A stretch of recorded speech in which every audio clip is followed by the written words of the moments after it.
جو پڑیا تم 25 میں لاتے ہو بازار میں اس کے دام 30 روپے ہیں، قیمت خرید نکال کر 5 روپے بچتی ہے، ان میں سے 2 تمہارے 3 میں کماؤں گا۔ حمد کا سارا غصہ بناوٹی تھا، جو جبار کے سامنے اپنی پوزیشن صاف رکھنے کے لیے ضروری تھا، لیکن اسے جبار کے حساب و کتاب پر حیرت ضرور ہوئی تھی۔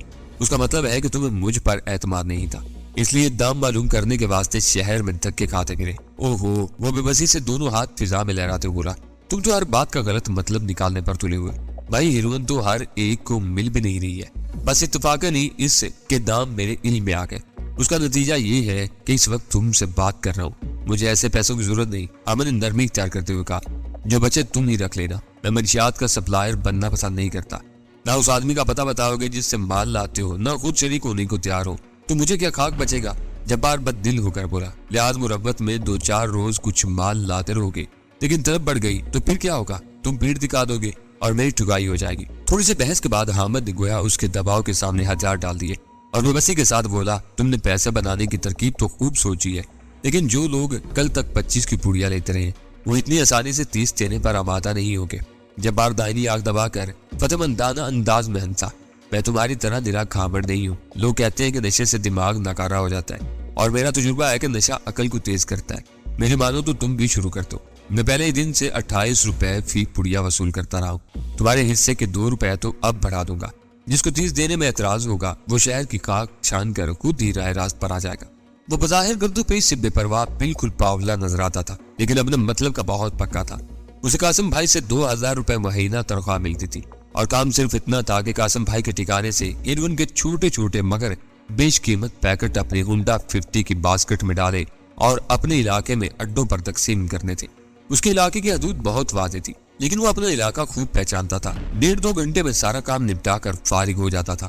قاسم بھائی نے جب سے ہیروئن کا دھندا شروع کیا تھا وہ بہت خوش تھا، حالانکہ اس کی تنخواہ وہی کی وہی تھی، لیکن وہ تجربہ کار آدمی تھا، شراب اور چرس کا کام بھی کر چکا تھا، بلکہ قاسم بھائی کی منو چرس اسی کے ہاتھوں سے گزری تھی، لیکن شراب سے وہ ہمیشہ خائف رہا۔ آخری بوتل سے چھٹکارا پانے تک بڑی احتیاط کرنی پڑتی تھی۔ پیکنگ خراب ہو جائے تو بوتلیں آپس میں ٹکرا کر ایسی آوازیں پیدا کرتی تھی کہ سننے والا خواہ متوجہ ہو جائے، پھر جھٹکا لگنے کی صورت میں بوتلیں ٹوٹنے کا خوف بھی الگ سر پر سوار رہتا تھا۔ ذرا بھی شراب بہ نکلے تو ہر ایک پر اپنی اصلیت آشکار کر دیتی ہے۔ پھر سب سے بڑی مصیبت وزن کی تھی۔ چرس نسبتاً آسان جنس تھی، چھوٹی بڑی ٹکیوں کے نہ کھٹکنے کا ڈر، نہ ٹوٹنے اور بہنے کا خوف، بس ایک بوجھ ذرا سی تشویش کا باعث بنتی تھی، جو مضبوط قوت شامہ والے دور ہی سے سونگ سکتے تھے۔ مگر ہیروئن ہر عیب سے آ رہی تھی۔ اس بے زبان نشے کی ایک تھیلی اتنی مالیت کی ہوتی تھی کہ اگر شراب لی جاتی تو ٹرک درکار ہوتا، اور چرس کے لیے منی ٹرک۔ لیکن وہ خوب جانتا تھا کہ اس بساط پر اس کی وقت پیدل سے زیادہ نہیں ہے۔ جو ہوشیاری سے چلے تو شہ پر شہ، لیکن وہ خوب جانتا تھا کہ اس بساط پر اس کی وقت پیدل سے زیادہ نہیں ہے۔ جو ہوشیاری سے چلے تو شہ پہ شہ دیتا چلا جاتا ہے، لیکن ذرا بھی بہکے تو بچنے کی مہلت نہیں ملتی، بے رحمی سے پیٹ دیا جاتا ہے۔ اپنے اس مقام کو پہچان لینے کے بعد وہ بہت محتاط تھا۔ قاسم بھائی اس کے سامنے ہمیشہ سیٹھوں جیسے بے مہار رویے کا مظاہرہ کرتا تھا، جسے وہ خندہ پہچانے سے برداشت کر جاتا، لیکن اسے یقین تھا کہ قاسم بھائی کسی کا غلام ہے۔ اپنے اس یقین کے باوجود اس نے کبھی تجسس میں پڑنے کی ضرورت نہیں سمجھی تھی، مگر جب قاسم بھائی نے اسے بتایا کہ وہ دوسری پارٹیوں کے بڑے مال کی صحیح خبر پر 5000 روپے انعام دے گا تو اس کی کھوپڑی پر بھی تجسس سوار ہو گیا۔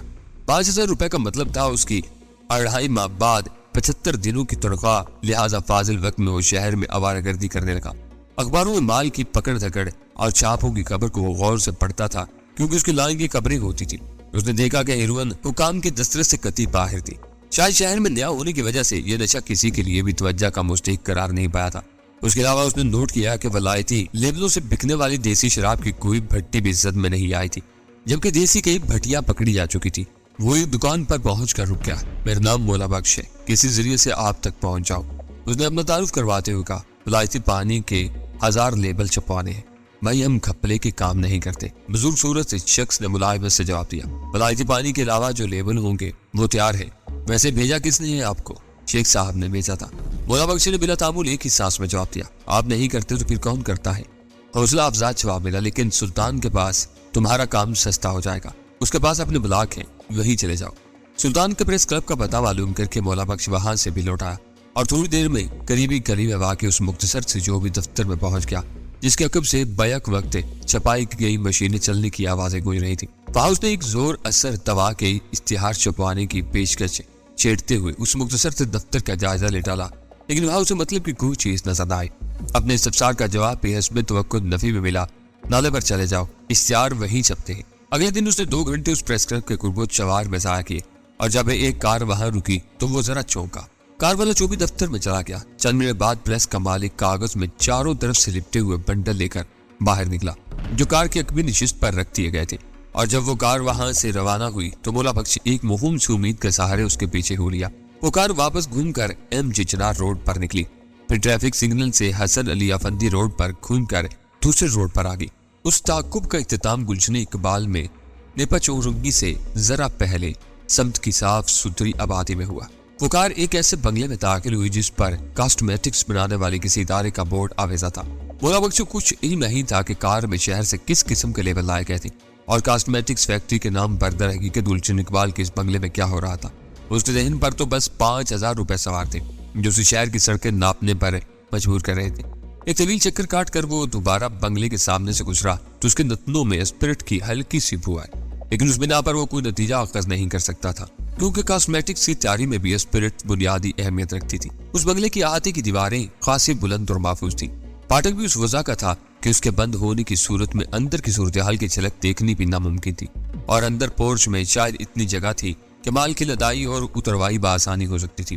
2 دن برباد کرنے کے بعد مولا بخش کو اپنے شبہات پر یقین ہونے لگا، کیونکہ اس مکان سے روانہ ہونے والا مال رازدارانہ طریقے پر نکلتا تھا، لیکن ٹیپو سلطان روڈ کے ایک مکان پر گتے کے وزنی کارٹر اترتے دیکھ کر بآسانی اندازہ لگایا جا سکتا تھا کہ ان میں کاسمیٹک سے ہلکے پھلکے سامان کے علاوہ وزنی مال بھی ہے۔ لہٰذا وہ سیدھا قاسم بھائی کے ٹھکانے کی طرف روانہ ہو گیا تاکہ اس کو خوشخبری سنا کر اپنا انعام لے سکے۔ یعنی 5ویں دن لوٹ آیا۔ اس کی دانست میں دورہ زبردست کامیابی سے ہمکنار تھا۔ بعض کے لیے تو اس نے وہی لگا پدا کام سر انجام دیا تھا جو اس کے سپرد کیا گیا تھا، لیکن ذاتی طور پر اس کی معلومات اور روابط میں خاصا اضافہ ہوا تھا۔ ویرا لائٹ بینکاک میں 3 دن گزارنے کے بعد ٹوکیو پہنچی تھی اور سوکوموتو اسے براہ راست ڈینی کے پاس لے آیا تھا۔ پھر اس نے ڈینی کے کمرے میں بیٹھے بیٹھے انٹرکام پر ویرا کے لیے اس فلور پر ایک کمرہ بک کروایا تھا۔ کمرے کی چابیاں ملنے کے بعد وہ یہ کہتا ہوا رخصت ہو گیا کہ وہ جاتے ہوئے کاؤنٹر پر ادائیگی کرتا جائے گا۔ ویرا جب بھی نیچے اترے رجسٹر میں اپنے دستخط ثبت کر دے۔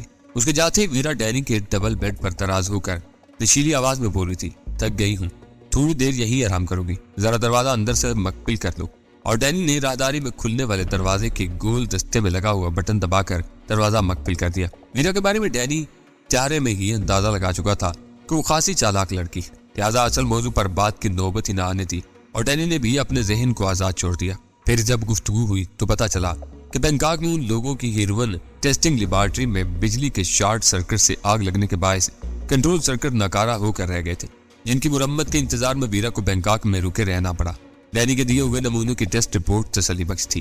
کراچی واپس پہنچنے کے بعد اس نے باس سے ملا ہوا پستول دوبارہ بریف کیس میں ڈال دیا تھا، اور اس رات اسے استعمال کرنا نہیں چاہتا تھا۔ وہ فیصلہ کر چکا تھا کہ رات گئے گارڈن ایسٹ کے علاقے میں ایک وسیع احاطے میں واقع اس زرد مکان میں ضرور داخل ہوگا جہاں سکندر علی مقیم تھا۔ سکندر علی کے بارے میں سوچتے ہوئے اس کا ذہن غزالہ کی طرف بھٹک گیا اور وہ مضطرب ہو کر فون پر اس کا نمبر ملانے لگا۔ دوسری گھنٹی پر فون اٹھا لیا گیا اور ڈینی کو اس پر ایک تحکم امیز مردانہ آواز گونجتی سنائی تھی۔ ڈینی کی رگ یک بیک بھڑک اٹھی۔ شاید بولنے والا غزالہ کا باپ ہی تھا جو اپنی بیٹی کی وجہ سے فون کے بارے میں بہت محتاط تھا۔ آپ کون صاحب بول رہے ہیں؟ وہ شرارت امیز لہجے میں بولا۔ میں کرنل زوار زیدی بول رہا ہوں، سمجھے؟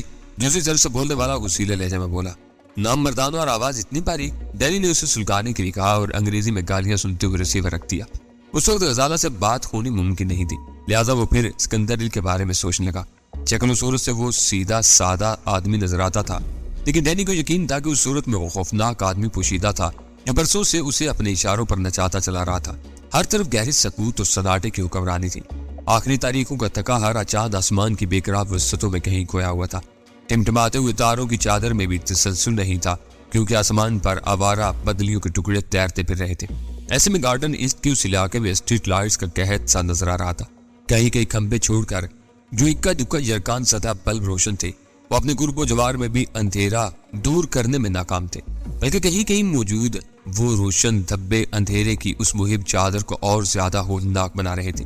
مکانوں کی بیرونی روشنیاں بچت کے خیال سے یا قومی پیمانے پر توانائی کے بحران کے بعد متاثر ہو کر بند تھی، اور ان مکانوں کے مکین اپنی چار دیواریوں میں گہری نیند کے مزے لے رہے تھے، اور انہی میں وسیع احاطے میں واقع وہ 2 منزلہ عمارت شامل تھی جس کے مکین نے ڈینی کو رات کے سپہر بستر میں پڑے رہنے کی بجائے سڑک پیمائی پر مجبور کر دیا تھا۔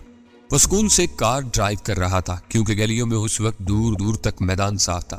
چھوٹی آبادی ہوتی تو شاید ڈینی کا ایک آدھ چوکیدار سے ٹکراؤ ہو گیا ہوتا، لیکن وہاں شہر کے بعد ثروت لوگ مقیم تھے، اور ہر احاطے میں وہاں کا تنخواہ دار چوکیدار مقیم تھا جو شاید مالکان کی بے فکری کی نیند کے انتظار میں جاگنے کے بعد رات گئے خود بھی سو جاتا ہوگا۔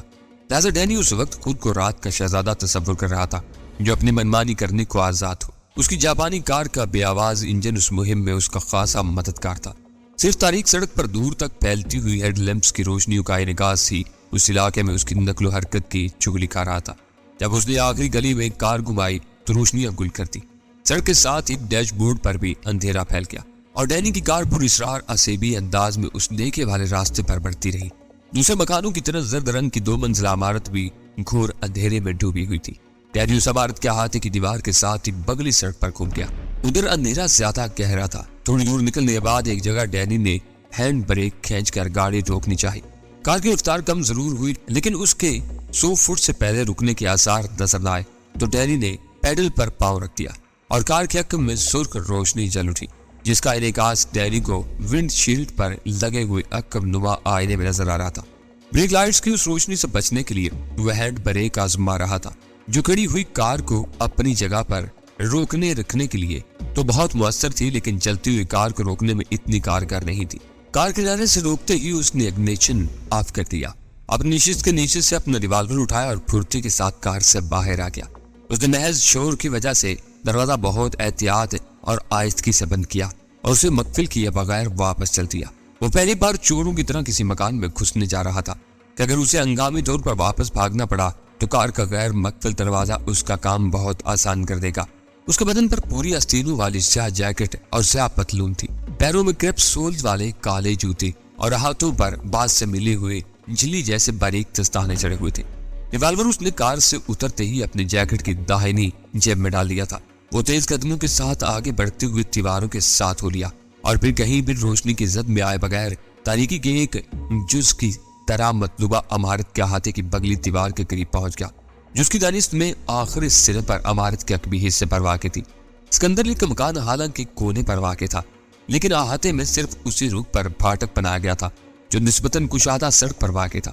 ڈینی جس سمت میں تھا وہاں ایک سرے سے دوسرے سرے تک سپاٹ دیوار پھیلتی چلی گئی تھی اور اس میں کئی جگہ اندر لگے ہوئے درختوں کی شاخیں یوں باہر چکی ہوئی تھی کہ تھوڑی سی کوشش کے بعد ان میں جھول کر بآسانی اندر کودا جا سکتا تھا۔ ڈینی کے دل میں بس ایک خوف تھا کہ کہیں اندر کودتے ہی رکھوالی کے کتوں کا سامنا نہ کرنا پڑے۔ اسے تھوڑے سے توقف کے بعد اچک کر ایک مضبوط سی شاخ پکڑی اور پھر وہ کسی بندر کی طرح کلائیوں کے زور پر اپنا بدن اوپر اٹھاتا چلا گیا۔ شاخ پر پہنچنے کے بعد وہ احتیاط سے احاطے کے اندر پھیلے ہوئے اس درخت کے گھنے حصے میں پہنچ کر 2 شاخوں کے درمیان بیٹھ گیا، مگر اس کے کان اندر سے ابھرنے والی کسی آہٹ کے منتظر رہے۔ چند ثانیوں بعد اس نے درخت سے ایک خشک ٹہنی توڑ کر لان پر اچھال دی۔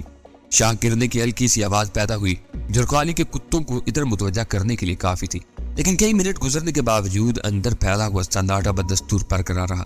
وہ شاخوں کے درمیان سرکتا ہوا درخت کے انتہائی اندرونی حصے کی طرف پڑنے لگا کیونکہ اس گنہرے درخت کی کئی شاخیں اس سمت میں نیچے کودنے میں معاون ثابت ہو سکتی تھی، جبکہ ڈینی خود بھی اندر اترنے کے لیے تنہا استعمال نہیں کرنا چاہتا تھا۔ شاخوں کے اندھیرے کن میں اس نے اپنی جیب سے سیاہ نائلون کے تھیلی نما ایک نقاب نکالا اور اپنے چہرے پر مڑ لیا۔ اس طرح وہ سر سے پیر تک سیاہ پوش ہو گیا۔ نقاب میں آنکھوں اور نتنوں کے مقام پر پہلے سے ایسے سوراخ موجود تھے کہ ڈینی کو دیکھنے یا سانس لینے میں دشواری نہیں ہو رہی تھی۔ وہ درخت کی ایک لچکیلی شاخ کے سرے پر آ کر ہلکی سی دھمک کے ساتھ نیچے لان پر کود گیا اور احتیاطاً چند ثانیوں تک حرکت کیے بغیر اسی جگہ زمین پر ہاتھ جمائے اکڑوں بیٹھا رہا، پھر اپنی جگہ سے اٹھا اور پھرتی کے ساتھ توڑتا ہوا عمارت کی دیوار سے جا لگا اور اسی طرح دیوار کے سہارے عمارت کے عقبی حصے کی طرف بڑھنے لگا۔ راستے میں آنے والی نچلی تمام کھڑکیاں تاریک تھی، جو کھلی ہوئی تھی ان میں آئینی گرلز لگی ہوئی تھی، جس کے باعث ڈائنی کو اس راہ سے داخلے کے امکانات کو یکسر مسترد کرنا پڑا۔ اس پہلو سے گزر کر ڈینی نے پورے عقبی حصے کا بھی جائزہ لے ڈالا، مگر ادھر بھی ساری راہیں مسدود نظر آئیں۔ بس لے دے کہ کوڑے دان کے قریب ایک دروازہ تھا جس کا ہینڈل گھماتے ہی اسے مقفل ہونے کا اندازہ ہو گیا۔ وہ دروازہ یقینی طور پر کچن وغیرہ سے ملحق کسی ایسی راہداری میں کھلتا تھا جہاں مکینوں سے زیادہ ان کے ملازمین کا عمل دخل رہتا ہوگا۔ ڈینی نے پھرتی کے ساتھ دوسرے پہلو پر نظر ڈالی اور ادھر سے نا امید ہو کر کوڑے دان کے قریب واقع عقبی دروازے پر لوٹایا۔ اسے قفل چکنی میں کوئی خاص مہارت حاصل نہیں تھی، لیکن یہ ضرور جانتا تھا کہ دروازوں میں نصب تالے دوسرے تالوں کے مقابلے میں آسانی سے کھولے جا سکتے ہیں۔ ان امکانات کے لیے وہ گھر سے تیار ہو کر چلا تھا، لہذا اس کی جیب میں قفل چکنی کے بنیادی لوازمات موجود تھے۔ یہ اس کی خوش قسمتی ہی تھی کہ چند ہی ثانیوں میں دروازہ کھلنے میں کامیاب ہو گیا۔ دروازے کے عقب میں دور کہیں مرتب سی روشنی ہو رہی تھی جو اس مکمل تاریکی میں بہت زیادہ محسوس ہو رہی تھی۔ ڈینی سناٹے سے مطمئن ہو کر اندر رینگ گیا، دروازہ آہستگی سے بند کر دیا۔ وہ مشکل 4 فٹ چوڑی راہداری تھی جس میں مصالحوں وغیرہ کی بو رچی بسی ہوئی تھی۔ ڈینی نے دروازہ بند کر کے جیب سے ریوالور نکالا اور چارپائی پر سوئے ہوئے شخص کے سرہانے پہنچ گیا۔ اس نے اپنی کارروائی کے آغاز کے لیے ایسی جگہ کا انتخاب کیا تھا جہاں سے وہ دروازے پر بھی نگاہ رکھ سکتا تھا۔ سویا ہوا شخص عمر رسیدہ اور کمزور جسم کا مالک نظر آ رہا تھا۔ ڈینی نے اچانک ہی اس کے منہ پر سختی سے اپنا بایاں ہاتھ جما دیا۔ سوتے سوتے نازل ہونے والی اس ناگہانی افتاد نے ڈینی کے شکار کو بوکھلا دیا تھا اور چیخنے کی ناکام کوشش کرتا ہوا بیدار ہو گیا۔ میرے ہاتھ میں بھرا ہوا ریوالور ہے، ڈینی نے دھیمی آواز میں کہا۔ سرابی آواز نکالی تو بھیجے میں گولی اتار دوں گا۔ ڈینی کے الفاظ کا خاطر خواہ اثر ہوا اور اس کے شکار نے اس کی وحشیانہ گرفت سے اپنا دہانہ آزاد کروانے کے لیے ماہی آپ کی طرح مچلنا یکلخت موقوف کر دیا۔ میں ہاتھ ہٹا رہا ہوں لیکن میری بات یاد رکھنا، ڈینی نے ریوالور اس کے چہرے کے سامنے نچاتے ہوئے کہا اور اس کے دہانے سے اپنا ہاتھ ہٹا لیا۔ ڈینی کے پنجہ اس ستم سے نجات پاتے ہی وہ پھرتی سے چارپائی سے اتر گیا اور پھر اندھیرے کے باوجود اسے ڈینی کا سیاہ پوش سراپا نظر آ گیا اور اس کی آنکھیں خوف سے پھیلتی چلی گئی۔ تم کون ہو؟ اس کے لبوں سے سسراتی ہوئی سی آواز نکلی۔ گھر میں اس وقت کتنے لوگ موجود ہیں؟ ڈینی نے سرد اور بےرحمانہ لہجے میں سوال کیا۔ میرے اور مس صاحبہ کے علاوہ کوئی نہیں ہے، وہ خوفزدہ سی آواز میں کھنکیایا۔ آخر تم کون ہو اور کیا چاہتے ہو؟ تمہاری مس صاحبہ کا عاشق ہو، ڈینی بھیانک لہجے میں گرایا۔ وہ اس اکیلے گھر میں تمہارے ساتھ کیا کر رہی ہے؟ وہ دن رات یہی رہتی ہے، بوڑھا ملازم ہکلایا۔ رات سیٹھ صاحب اچانک زمینوں پر چلے گئے، ورنہ وہ بھی یہاں ہی موجود ہوتے ہیں۔ اور سیٹھ صاحب کی بیوی بچے؟ ڈینی نے سوال کیا۔ اس اسکندر علی کی غیر موجودگی کی اطلاع پر حیرت ہوئی تھی، لیکن ملازم کی وضاحت نے اسے مطمئن کر دیا تھا۔ عمارت میں کسی لڑکی کی موجودگی کا علم ہو جانے کے بعد اس کی نگاہ میں اس بوڑھے کی کوئی اہمیت نہیں رہ گئی تھی، لیکن وہ پیش قدمی سے پہلے اس سے بھی ہر وہ بات اگلوا لینا چاہتا تھا جو اس کے علم میں آنا بہتر تھی۔ بیوی بچے تو سب گاؤں میں رہتے ہیں، بوڑھے ملازم نے بے بسی سے جواب دیا۔ کبھی کبھار 2-4 دن کے لیے آتے ہیں اور چلے جاتے ہیں۔ مس صاحبہ کون ہے؟ ڈینی نے اگلا سوال کیا۔ سیٹھ صاحب نے اسے 2 مہینے پہلے گھر میں ڈالا ہے، کہتی ہے کہ ان کی سیکرٹری ہوں۔ بوڑھے کے لب و لہجے میں نفرت کی ہلکی سی بو آ رہی تھی۔ اللہ ہی آگے کا حال جانتا ہے، میں تو بس اپنے کام سے کام رکھتا ہوں۔ باہر نکلو اور اس کے کمرے کی طرف چلو۔ ڈینی نے آگے بڑھ کر اسے ٹوکا دیا۔ وہ جسمانی طور پر ڈینی سے اتنا کمزور تھا کہ شور اور ہنگامہ آرائی کے علاوہ کسی طرح ڈینی کے خلاف اپنا بچاؤ نہیں کر سکتا تھا۔ اس راہداری کی اختتام پر وہ بائیں طرف گھومے تو وہاں چھت میں لگا ہوا ایک بلب روشن تھا۔ اس شخص نے روشنی میں آنے کے بعد مڑ کر خوفزدہ نگاہوں سے ایک بار ڈینی کا جائزہ لیا اور پھر جلدی سے سر گھما لیا۔ اسے سیاہ پوش ڈینی کی صورت میں اپنے سر پر بہت مسلط نظر آ رہی تھی۔ آخر وہ ایک بند دروازے کے سامنے رک گیا۔ ڈینی نے بڑھ کر احتیاط سے ہینڈل پر تھوڑی سی قوت صرف کی، لیکن وہ دروازہ بھی مقفل ثابت ہوا۔ دستک دے کر اسے بتاؤ کہ سیٹھ صاحب اچانک واپس آ گئے ہیں اور اسے ملنا چاہتے ہیں۔ ڈینی نے اس کے کان میں سرگوشی کی اور وہ چھری کے نیچے آئے ہوئے کسی بکرے کی طرح بے بسی سے سر ہلا کر رہ گیا۔ دستک کے جواب میں اندر سے ابھرنے والی چلائی ہوئی خوابناک نسوانی آواز ڈینی کے کانوں کو کچھ شناسا محسوس ہوئی۔ ملازم سے اس لڑکی کی اصلیت معلوم ہو جانے کے بعد وہ خود سوچ رہا تھا کہ کہیں یہ وہی لڑکی نہ ہو جو باس کی غیر موجودگی میں ٹرانسمیٹر پر اس کے پیغامات وصول کرتی تھی۔ دروازہ کھولو مس صاحبہ، میں فقیر محمد ہوں، بوڑھے نے نسوانی آواز کی استفسار پر کہا۔ سیٹھ صاحب واپس لوٹ آئے ہیں اور تمہیں بلا رہے ہیں۔ بوڑھے کے الفاظ کارگر ثابت ہوئے اور کفل میں چابی گھومنے کی آواز کے بعد خوابگاہ کا دروازہ کھل گیا۔ روشن راہداری میں ریوالور سے مسلح ایک سیاہ پوش کو دیکھتے ہی دروازے میں نمودار ہونے والی خوبصورت عورت کی آنکھیں دہشت سے پھیل گئی اور چیخنے کے لیے اس کے لب ہلے ہی تھے کہ ڈینی ریوالور کی بھیانک نال کو جنبش دے کر ہو رہا۔ خاموش، ذرا بھی آواز نکالی تو یہی ڈھیر کر دوں گا۔ عورت نے اپنے ہونٹ یوں سختی سے کھینچ لیے جیسے اسے اپنے اعصاب پر قابو نہ رہا ہو اور وہ اپنے کسی غیر ارادی رد عمل سے خوفزدہ ہو۔ ڈینی نے شب خوابی کے لبادے میں ملبوس اس کے سراپا کو دزدیدہ نگاہوں سے دیکھا